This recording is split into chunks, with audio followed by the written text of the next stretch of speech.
Olá! Nesta aula vamos falar sobre admissão de colaboradores. A admissão nada mais é do conjunto de procedimentos para formalizar a contratação de um novo colaborador dentro da empresa. A admissão de colaboradores depende do cumprimento de algumas formalidades legais. Dentre elas, destaca-se a obrigatoriedade de apresentação de determinados documentos destinados a identificar o colaborador, bem como propiciar ao colaborador subsídios para o correto desempenho das obrigações trabalhistas a que este se subordina, não só em relação ao próprio colaborador, mas também nas relações daquele com o Estado. Então é importante que a gente entenda que a admissão ela acontece depois de todo aquele processo seletivo, um pouco desgastante para as duas partes, né, colaborador e empresa, mas que é super necessário. A gente falou muito de atração e seleção de pessoas. Caso você não tenha assistido a aula ainda, tem o link aqui em cima e você pode assistir a aula e depois entender como que a gente chegou até aqui. Muito bem, na admissão de colaboradores, portanto, existe algum cumprimento de algumas obrigatoriedades, né? Primeiro, obrigatoriedades do funcionário, do novo colaborador. Existe uma lista de documentos que são necessários para a gente formalizar essa admissão. Primeiro, é importante que a gente deixe ali no prontuário do novo colaborador o currículo dele, né, que ele apresentou no processo seletivo, ou a ficha de solicitação de emprego. Esse documento não é de caráter obrigatório, porém extremamente útil, servindo como declaração da veracidade das informações que o colaborador vai prestar em seguida. Outro documento necessário é a Carteira de Trabalhação e Previdência Social, CTPS. Deverá ser solicitado ao empregado para realização das anotações devidas e devolvida no prazo de 48 horas através de protocolo de recebimento e devolução da CTPS. Muito bem, então esse documento chamado protocolo de recebimento e devolução da CTPS é um documento que eu vou mostrar aí para vocês posteriormente, mas ele vai dizer que o colaborador entregou a carteira de trabalho em um determinado dia, geralmente tem que ser no dia da admissão ou antes, né, ou bem antes da admissão, e a empresa, né, no meio desse protocolo, se compromete em devolver 2 dias depois a carteira de trabalho, realizado aí todas as anotações. Eu coloquei para vocês algumas imagens de carteira de trabalho, essa que está aparecendo é uma imagem de uma carteira de trabalho atual. Nós vemos aí, tá um pouquinho emburrada a imagem, foi a melhor imagem que eu consegui, mas nós temos aí essa sequência de números, né? 107, 0328, 1831, eu acho que é o 8, né? Enfim, nós temos aí o número de PIS, que é o Programa de Integração Social.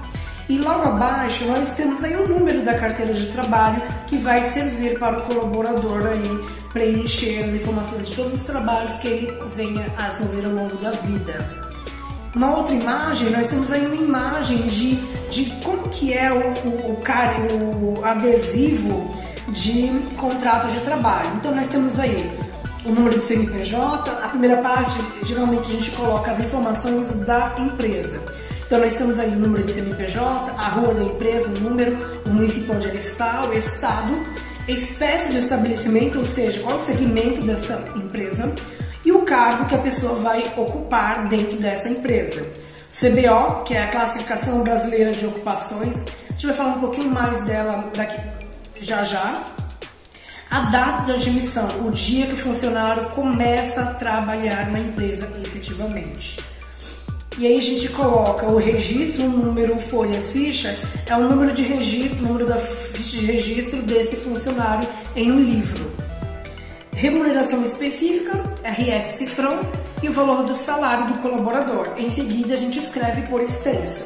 Nessa linha onde está escrito assinatura do empregador ou rolo como testemunha, é a assinatura da empresa. Quem assina pela empresa?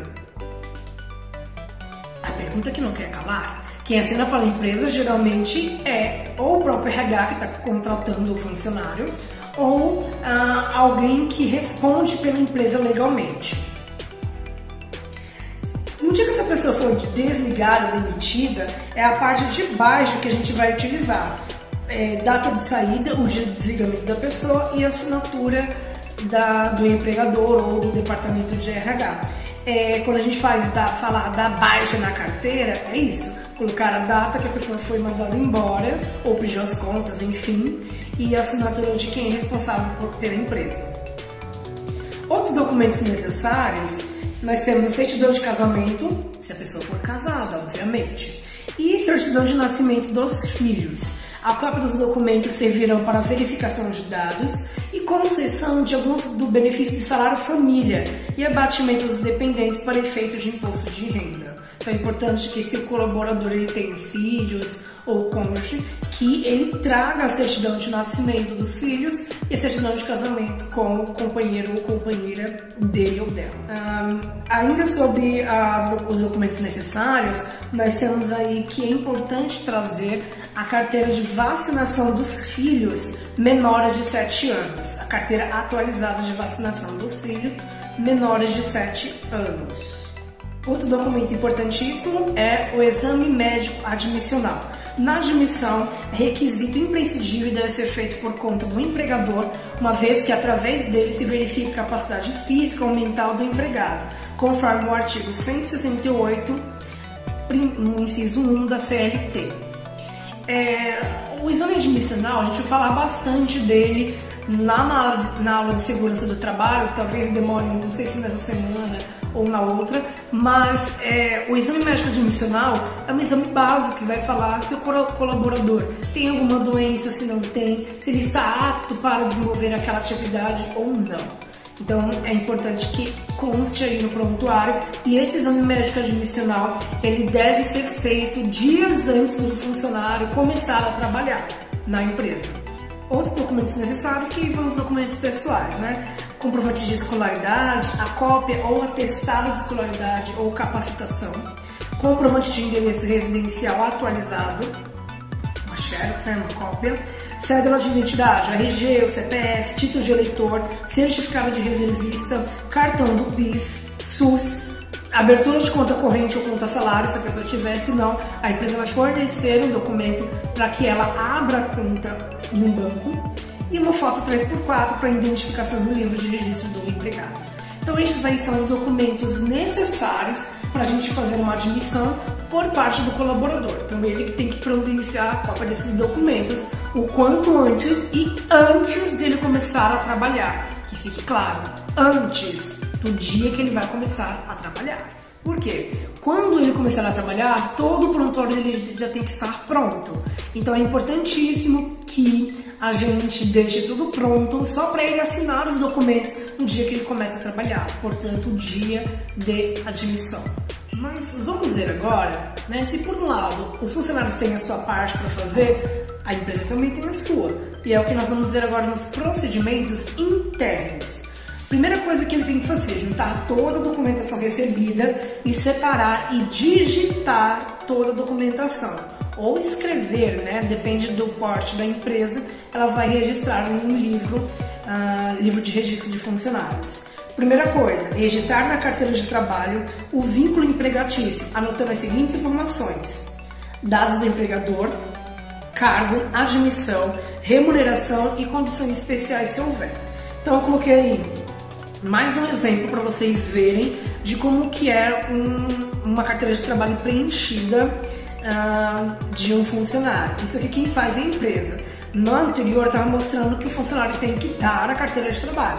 Aqui eu estou dizendo qual é o preenchimento que deve ser feito na carteira de trabalho. Outra coisa também importante é devolver ao empregado a carteira de trabalho em 48 horas via protocolo de entrega.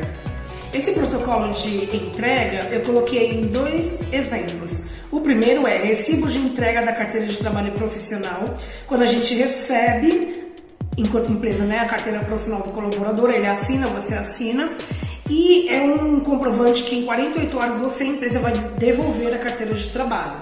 O seguinte é um modelo de recebi a devolução da carteira de trabalho, discriminada com as respectivas anotações, e a gente entrega esse protocolo para o colaborador, certo?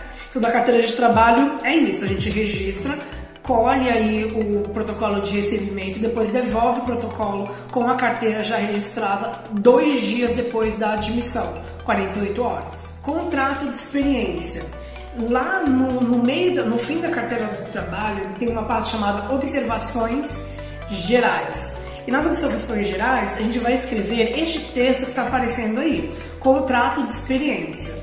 O portador da presente CTPS foi admitido por instrumento escrito pelo prazo de até 90 dias de experiência, a contar da data, e aí você coloca a data que ele foi admitido, podendo ser dividido em até 2 períodos de 30, 60, 60, 30, 45 dias.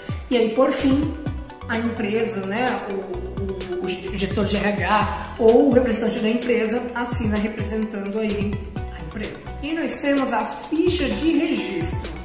Preencher a ficha ou livro de registro do empregado com os dados do empregado é uma exigência legal imposta pelo artigo 41 a 48 da CLT.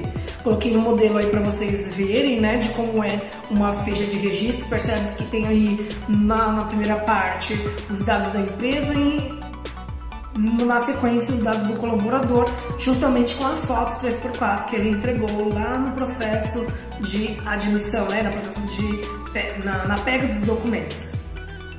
Outro documento importantíssimo para o procedimento interno é a elaboração do contrato individual de trabalho, que vai estabelecer um contrato de trabalho escrito entre o empregado e o empregador e vai ter expressamente aí a data de início do contrato, a jornada de trabalho, o horário de trabalho, com intervalo para almoço ou jantar, o valor do salário, entre outras condições essenciais do contrato de emprego. Então a gente falou muito dessa ideia do contrato individual, o que é um contrato, né, de trabalho. Lá na aula de Direito do Trabalho, vou deixar o link aqui em cima, nós falamos ali muito do direito de trabalho e a gente vai aplicar um pouquinho daquilo que a gente viu naquela aula, nessa temática. Então o contrato individual, ele deve ser assinado, ambas as partes têm que estar cientes do que acontece ali naquele contrato de trabalho.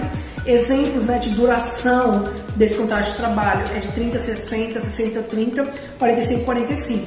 Não é obrigatório que eu tenha aí um período de experiência de 90 dias, certo? Além disso, eu posso ter um período de experiência de até 90 dias. Eu não preciso fazer 2 períodos se eu não quiser, mas eu tenho que deixar claro que é de até 90 dias, mais do que isso não pode. Outro procedimento interno é o salário família.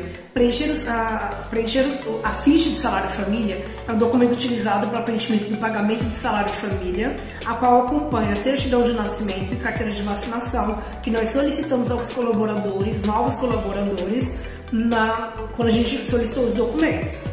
Essa ficha de salário família deve ser preenchida sempre que o empregado tiver dependente menor de 14 anos de idade ou nos casos específicos determinados pela Previdência Social. No caso de uma pessoa que tem uma invalidez permanente, é um dependente aí dessa pessoa por tempo indeterminado, obviamente. Para auxílios de até 6 anos de idade, o empregado deverá apresentar no mês de novembro o atestado de vacinação ou documento equivalente, e para os filhos a partir de 7 anos, comprovante de frequência escolar nos meses de maio e novembro. No caso de menor inválido que não frequenta a escola por motivo de invalidez, deve ser apresentado atestado médico que afirme este fato. Coloquei para vocês, né, a tabela do salário família, como ela está operando aqui desde janeiro deste ano, de 2020. Nós temos aí salvo aquelas condições que eu falei anteriormente, se o salário do colaborador naquele determinado mês for até R$ 1.425,56, ele terá direito a R$ 48,62 de benefício na sua remuneração mensal. Acima desse valor, R$ 1.425,56, a pessoa já perde o direito naquele mês de receber o salário família. Outro documento que faz parte do kit admissional é o termo de confidencialidade. Estabelece um contrato legal que protege os direitos das partes envolvidas. Ao assinar este termo de confidencialidade, as partes estão impedidas de divulgarem ou se beneficiarem de uma informação considerada confidencial e de extrema importância para os negócios de uma companhia.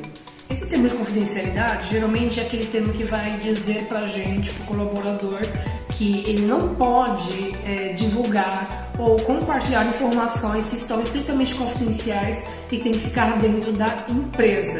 Bem como ele vai falar de toda a produção intelectual, artística que você desenvolver e quando estiver dentro da empresa, faz parte da empresa e não mais sua parte. Então, isso faz, geralmente as pessoas colocam isso no termo de confidencialidade. Produção artística, intelectual, projetos que você desenvolver é da empresa no momento que você estiver trabalhando na empresa. Saiu da empresa, aquele projeto ainda é da empresa.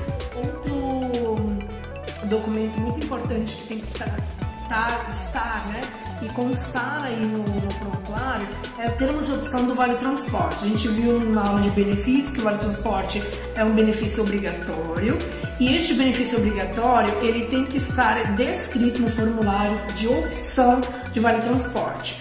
Se o funcionário opta por querer o Vale Transporte, ok, então ele vai colocar a descrição do trajeto que ele faz e o valor de tarifa que ele gasta durante o dia e de volta para receber este benefício e dizer que é optante do benefício. O contrário também é verdadeiro. Se ele não vai utilizar o Vale Transporte, não tem por que ele preencher esse documento. Ele simplesmente vai colocar não opto e vai assinar o documento. E óbvio, né? E essa parte aqui do termo de opção do Vale Refeição Alimentação é a mesma estrutura, né, do outro, do Vale Transporte. Não são benefícios obrigatórios, mas se o colaborador optar por receber Vale Refeição, ele marca o Vale Refeição e assina. Se ele optar por Vale Alimentação, ele marca o Vale Alimentação e assina. Desde, é claro, que a empresa oferte esses benefícios. E demais outros formulários que as empresas podem ofertar, né, outros benefícios que as empresas podem ofertar aos colaboradores, eles deverão assinar, tendo ciência de que haverá desconto ou não da folha de pagamento deles mensalmente. E para fechar, falamos aí do exame admissional, né? O exame admissional para o colaborador é obrigatório porque ele tem que fazer e para a empresa é uma obrigação em lei. Esse exame admissional consiste em avaliações físicas e mentais com o objetivo de atestar se o funcionário em potencial está apto em perfeitas condições de exercer a sua função. Então nós temos aí o processo de admissão. É um processo rápido, ele não é extenso, não é demorado, mas é importantíssimo que ele aconteça de maneira efetiva, de maneira eficaz e que todos os procedimentos e documentos estejam assinados, devidamente preenchidos, sem rasura, né? Todas as folhas estejam ali em ordem para que o colaborador assine, o responsável pela empresa assine e seja arquivado este prontuário. Ou ele pode ser digitalizado também, depois que eu fizer todo esse processo escrito, digital, eu posso imprimir os documentos, enfim, e digitalizar essa documentação para ter aí um plano B, uma guarda desses documentos que são de extrema importância e não podem ser destruídos por pelo menos 30 anos. Então, eles têm que ser muito bem conservados no espaço aí da empresa ou na empresa que faz guarda de documentos. A gente falou um pouquinho disso lá em rotinas administrativas, né, nas guardas dos documentos legais, e é importante que a gente tenha e zele pelo prontuário dos colaboradores da empresa, dos novos colaboradores da empresa.